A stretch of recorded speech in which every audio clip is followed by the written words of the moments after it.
ಯೇಸು ಕ್ರಿಸ್ತರಲ್ಲಿ ನನ್ನೊಲವಿನ ಸಹೋದರ ಸಹೋದರಿಯರೇ ಹಾಗೂ ಮುದ್ದಾದ ಮಕ್ಕಳೇ, ಇಂದು ಡಿಸೆಂಬರ್ 4 ಶನಿವಾರ. ಇಂದಿನ ಶುಭ ಸಂದೇಶ ಯೋಹಾನ 1:35-42.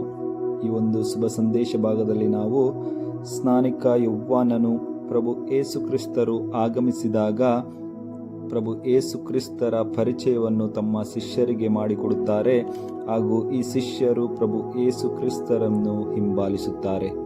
ಅದೇ ರೀತಿಯಲ್ಲಿ ಪ್ರಭು ಯೇಸು ಕ್ರಿಸ್ತರನ್ನು ಹಿಂಬಾಲಿಸುತ್ತಿದ್ದಂತಹ ಶಿಷ್ಯರಲ್ಲಿ ಸಿಮೋನ್ ಪೇತ್ರನ ಸಹೋದರನಾದ ಆಂದ್ರೆಯನು ಒಬ್ಬನು.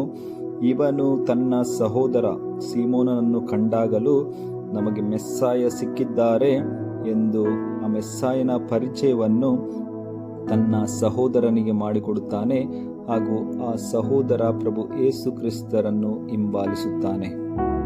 ಪ್ರಭು ಯೇಸು ಕ್ರಿಸ್ತರನ್ನು ಅರಿತಿರುವಂತಹ ನಾವು ಪ್ರಭು ಯೇಸು ಕ್ರಿಸ್ತರಿಂದ ಹೇರಳ ಆಶೀರ್ವಾದಗಳನ್ನು ಪಡೆದಂತಹ ನಾವು ಪ್ರಭು ಯೇಸು ಕ್ರಿಸ್ತರ ಪ್ರೀತಿಯನ್ನು ಅನುಭವಿಸಿರುವಂತಹ ನಾವು ಪ್ರಭು ಯೇಸು ಕ್ರಿಸ್ತರನ್ನು ಅನುಭವಿಸಿರುವಂತಹ ನಾವು ನಮ್ಮ ಸಹೋದರ ಸಹೋದರಿಯರಿಗೆ ನಾವು ಪ್ರಭು ಯೇಸು ಕ್ರಿಸ್ತರ ಪರಿಚಯವನ್ನು ಮಾಡಿದ್ದೇವೆಯೇ ಎಂದು ನಮ್ಮಲ್ಲೇ ನಾವು ಪ್ರಶ್ನಿಸಿಕೊಳ್ಳಬೇಕು. ಇಂದು ನಾವು ಪ್ರಭು ಯೇಸು ಕ್ರಿಸ್ತರ ಪರಿಚಯವನ್ನು ವಿವಿಧ ರೀತಿಯಲ್ಲಿ ಮಾಡಬಹುದು. ನಮ್ಮ ಮಾತುಗಳ ಮೂಲಕ ಇರಬಹುದು, ಅಥವಾ ಇಂದು ಮುಖ್ಯವಾಗಿ ಬೇಕಾಗಿರುವುದು ನಮ್ಮ ಜೀವನದ ಮೂಲಕ ನಾವು ಪ್ರಭು ಯೇಸು ಕ್ರಿಸ್ತರನ್ನು ಇತರರಿಗೆ ಪರಿಚಯ ಮಾಡಿಕೊಡಬೇಕು.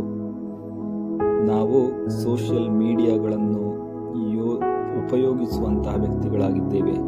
ಇದರ ಮೂಲಕವೂ ಸಹ ನಾವು ಪ್ರಭು ಯೇಸು ಕ್ರಿಸ್ತರನ್ನು ಇತರರಿಗೆ ಪರಿಚಯಿಸಬಹುದು. ಆದರೆ ನೆನಪಿಟ್ಟುಕೊಳ್ಳಿ, ಮತ್ತೊಮ್ಮೆ ಹೇಳುತ್ತೇನೆ, ನಮ್ಮ ಜೀವನವೇ ಅತ್ಯಂತ ಅಮೂಲ್ಯವಾದಂತಹ ಸಾಕ್ಷಿಯಾಗಿದೆ.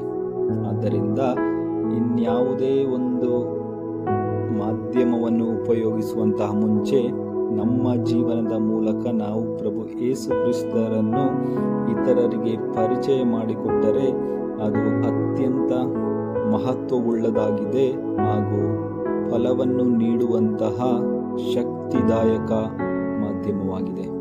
ಆದ್ದರಿಂದ ನಮ್ಮ ಜೀವನದ ಮೂಲಕ ಉತ್ತಮ ಕ್ರೈಸ್ತ ಜೀವನವನ್ನು ಜೀವಿಸುವುದರ ಮೂಲಕ ನಮ್ಮ ನೆರೆಹೊರೆಯವರಿಗೆ, ಸಹೋದರ ಸಹೋದರಿಯರಿಗೆ ನಾವು ಶುಭ ಸಂದೇಶವಾಗಿ ಮಾರ್ಪಟ್ಟು ಪ್ರಭು ಯೇಸು ಕ್ರಿಸ್ತರನ್ನು ಪರಿಚಯಿಸೋಣ. ದೇವರು ನಮ್ಮೆಲ್ಲರನ್ನು ಆಶೀರ್ವದಿಸಲಿ. ಆಮೇನ್. ಹಲ್ಲೆಲೂಯಾ.